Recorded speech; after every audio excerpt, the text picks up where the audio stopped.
अस्सलाम वालेकुम दोस्तانو शेरदल तकनीकी मालूमाती चैनल ته ښه راغلاست دوستانو الله تعالی دې وکړي چې د صحت او عافیت جامه په تن ولرئ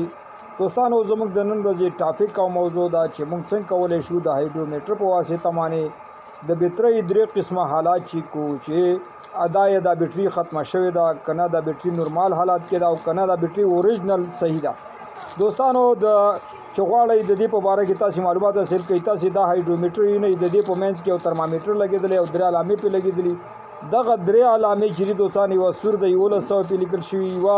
علامه چې شنه ده په هغې باندې 1200 لیکل شوي یوه علامه زیړه ده په هغې باندې 1400 لیکل شوي دوستانو کله چې تاسې یوه بیټرۍ ګورئ ټیسټ کوئ د هایډرومیټر په واسطه باندې تاسې باید د هر څه د مخه بیټرۍ مکمله فل چارج کړئ او د چارج نه وروسته دغه عملیه اجرا کړئ دوستانو کله چې تاسې بیټرۍ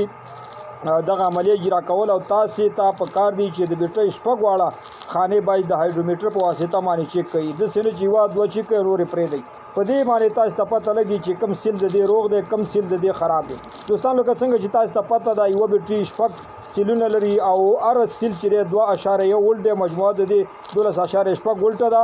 او مجموعه د سیلونو دې ته دوستانو بیټرۍ ویل کېږي نو د دې هایډرومیټر په واسطه باندې چې کله موږ ګورو او د دې لیول ټول مساوي یا 1100 یا زري نو موږ ته دا پته لګي چې دغه بیټرۍ هغه کمزورې شوې ده او چې کله لیول د دې دوستانو 1200 دغه بیټرۍ نورمال حالت کې راو چې کله دوستانو 1400 دغه بالکل د زموږ بیټرۍ اوریجنل ده د هغې نه وروسته دوستانو چې کله تاسې بیټرۍ ټیسټ کوئ